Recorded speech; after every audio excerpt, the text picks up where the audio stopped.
कुछ वैज्ञानिकों का कहना है कि न केवल अंतरिक्ष में अनेकों ब्रह्मांड मौजूद हैं, बल्कि उनके मुताबिक हर संभव ब्रह्मांड को मौजूद होना चाहिए।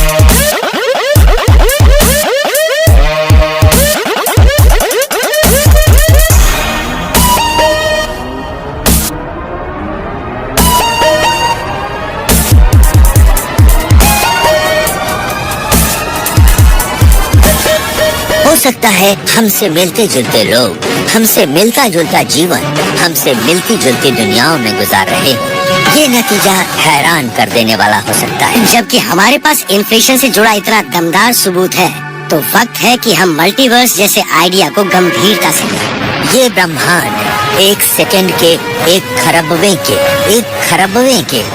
खरबवें हिस्से जितना पुराना है। तापमान है 1000 खरब डिग्री। ये नवजात ब्रह्मांड प्रकाश की गति से भी कहीं तेजी से इन्फ्लेट करता है। ये ऊर्जा की विशाल मात्रा स्पेस में झोंक देता है, लेकिन कॉस्मोस का आकार अब भी एक बेसबॉल के बराबर ही है। इन्फ्लेशन के मुताबिक बहुत थोड़े वक्त के लिए खाली स्पेस ऊर्जा से भर जाता है और पता चलता है कि ब्रह्मांड स्पेस में ऊर्जा को झोंकता जाता है ताकि हम जो कुछ देखते हैं वो बन सके। तो कुछ नहीं से बहुत कुछ बन जाता है और इस दौरान फिजिक्स के नियम भी नहीं टूटते। ये तो लगभग एक जादू है, लेकिन अहमियत इसी की है, लगभग। फिजिक्स के नियम इसकी इजाजत देते हैं। इन्फ्लेशन के खत्म होने पर अब तक की सबसे जबरदस्त चमक कॉस्मोस को रेडिएशन से भर देती है। ब्रह्मांड अपने पहले सेकंड के दौरान बहुत ज्यादा गर्म और सघन था। आप उसे ऊर्जा का एक गोला कह सकते हैं। आप ऐसी जगह खड़े नहीं होना चाहेंगे, आप फौरन भाप बनकर उड़ जाएंगे। इस वक्त सब कुछ प्रकाश की गति से चल रहा होता है। रेडिएशन से भरा ये ब्रह्मांड हमारे आज के ब्रह्मांड जैसा नहीं था। इसमें काफी मटेरियल भरा हुआ था। क्योंकि ये इतना गर्म था, इसलिए एटम नहीं थे, मैटर नहीं था। ब्रह्मांड में तो बस रेडिएशन ही रेडिएशन भरा पड़ा था। ब्रह्मांड के शुरुआती दौर में विशुद्ध ऊर्जा का बोलबाला था, तो फिर ये मैटर वाले ब्रह्मांड के रूप में कैसे बदल गया? इस सवाल के जवाब के लिए हमें आइंस्टाइन और एक मशहूर इक्वेशन E = mc² की ओर मुड़ना होगा। आइंस्टाइन से पहले लोग कहा करते थे मैटर मैटर है, एनर्जी एनर्जी है, और ये दोनों कभी नहीं मिल सकते। लेकिन इसी दौरान आइंस्टाइन ने कहा ऐसा नहीं है, ये दोनों चीजें एक ही हैं। आइंस्टाइन समझ गए थे कि मैटर सिर्फ कॉन्सेंट्रेटेड ऊर्जा है, और इस चीज ने ब्रह्मांड की हमारी समझ को बदल कर रख दिया, और इसी के कारण हम जबरदस्त तबाही कर पाए। एनर्जी E से बन सकता है M मैटर, और इससे उल्टा भी हो सकता है। एक छोटा चम्मच मैटर भी सैकड़ों हाइड्रोजन बमों की ताकत पैदा करने के लिए काफी होगा। एटम बम मैटर को ऊर्जा में बदल देते हैं, जबकि बिग बैंग में एनर्जी यानी ऊर्जा बदल कर बनने लगी मैटर। लेकिन ये मैटर उस दुनिया जैसा नहीं था जिसमें हम आज रहते हैं। तो ये आदिम मैटर दिखता कैसा था? ये लॉन्ग आइलैंड पर मौजूद ब्रुकहेवन नेशनल लेबोरेटरी है, और यही है रिलेटिविस्टिक हेवी आयन कोलाइडर या रिक। यहाँ ये लोग उस मैटर की रचना करते हैं जिसने बिग बैंग के 1 सेकंड के 10 लाखवें हिस्से के बाद शुरुआती ब्रह्मांड को भर दिया था। आप RHIS को एक टाइम मशीन कह सकते हैं। हम ऐसे हालात पैदा कर रहे हैं जो शुरुआती ब्रह्मांड में मौजूद थे, बिग बैंग के 1 माइक्रोसेकंड के बाद। रिक करीब 4 किलोमीटर लंबी गोल सुरंग में 1 सेकंड में 78,000 बार लगभग प्रकाश की गति से गोल्ड न्यूक्लियाई को फायर करता है। इसके बाद ये एक विशाल स्टार डिटेक्टर में इनकी टक्कर कराता है। जरा आमने सामने से टकराती 2 कारों के बारे में सोचिए, फिर जो मलबा उड़ता है उसका विश्लेषण करके सोचिए कि कारें कैसी दिखती होंगी। रिक में टीम यही कर रही है। ये लोग प्रोटॉन को आपस में टकराकर उसे बनाने वाले ब्लॉक ढूंढ रहे हैं।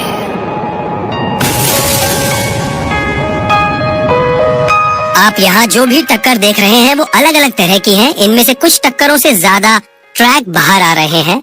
मुड़ी हुई लाइनें उन कणों को दिखाती है जो टक्करों से निकल रहे हैं। आप देख सकते हैं कि हर टक्कर से अलग अलग संख्या में कण निकलते हैं और ये बात इस बात पर निर्भर है कि टक्कर कितने जोर से हुई। माइक और उनकी टीम जो देख रही है वो दरअसल बेहद बुनियादी कणों की एक बौछार जैसा है। ये हैं क्वार्क्स। क्वार्क असल में प्रोटॉन और न्यूट्रॉन के अंदर मौजूद होते हैं, लेकिन ये क्वार्क को आजाद होने जितनी ऊर्जा दे देते हैं। हम उम्मीद करते हैं कि प्रोटॉन और न्यूट्रॉन से आजाद होने के बाद ये क्वार्क एक दूसरे के साथ ज्यादा इंटरेक्ट नहीं करेंगे, सिर्फ हमारे डिटेक्टर में चले जाएंगे। लेकिन हमने एक ऐसा संपूर्ण तरल पाया जो पहले पृथ्वी पर न कभी खोजा और न नापा गया था। और एक खास बात ये है कि ये पानी से भी ज्यादा आसानी से बहता है और ये कमाल की बात थी। और रिक हमें दिखाता है कि बुनियादी कणों का ये परफेक्ट तरल बिग बैंग के बाद 1 सेकंड के 10 लाखवें हिस्से में उत्पन्न होता है, लेकिन ये ज्यादा समय तक चलता नहीं है। ब्रह्मांड फैलने के दौरान ठंडा होता है और स्ट्रॉन्ग फोर्स कहलाने वाली एक चीज अपनी मौजूदगी का एहसास कराती है।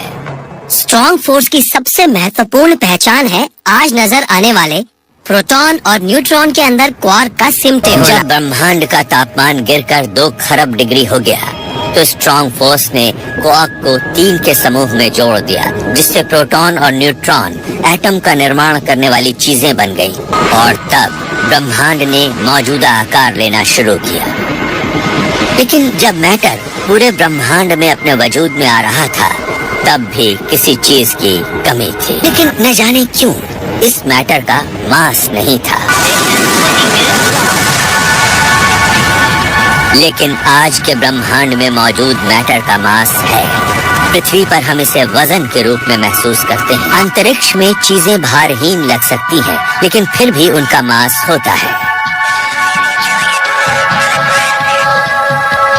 अगर इस अंतरिक्ष यात्री का कोई मास नहीं होगा तो ये मुश्किल में पड़ जाएगा। अगर किसी चीज का कोई मास ही नहीं होगा तो आप इसकी रफ्तार को धीमी नहीं कर पाएंगे। बिना मास वाली कोई चीज प्रकाश की गति से चलेगी और इसे रोकने का कोई जरिया नहीं होगा। तो अगर कोई ब्रह्मांड मैटर से भरा होगा लेकिन इस मैटर का कोई मास नहीं होगा तो फिर ये ऐसा लगेगा जैसे रोशनी का कोई बड़ा सा गेंद हो। सबसे शुरुआती ब्रह्मांड का कोई मास नहीं था। शुरुआती कण उसमें प्रकाश की गति से उड़ते रहते थे। लेकिन आज हमारा ब्रह्मांड ऐसे ग्रहों और सितारों से भरा है जिनका मास है। तो आखिर ये मास आया कहाँ से?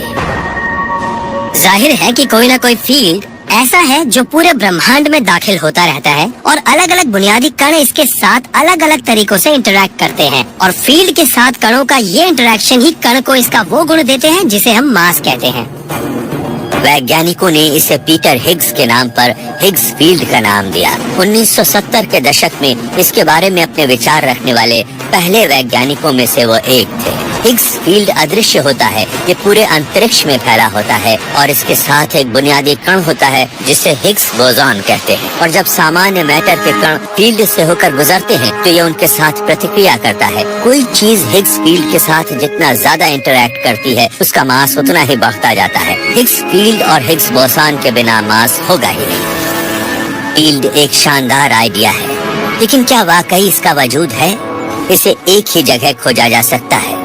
आज तक बनी सबसे बड़ी और सबसे उन्नत मशीन ये है सर्न में मौजूद लार्ज हेड्रन कोलाइडर, जो इन कैंडेला को उम्मीद है कि वो हिग्स बोसॉन को टकराकर ये साबित कर देंगे कि हिग्स फील्ड वाकई मौजूद है।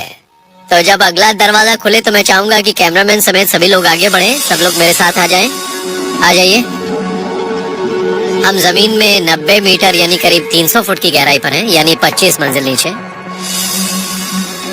सिर्फ केबलों के लेआउट को डिजाइन करने के लिए ही कई साल का समय लग गया। यहाँ इतनी लंबी तारें हैं कि मॉस्को तक पहुँच जाए। अब हम डिटेक्टर की तरफ जा रहे हैं। लीजिए, हम पहुँच गए। ये आपको जेम्स बॉन्ड की किसी फिल्म जैसा लगेगा, लेकिन ये असली है। LHC प्रोटॉन की 2 बीम्स को करीब 27 किलोमीटर लंबी कंक्रीट की सुरंग में फायर करता है और ये बीम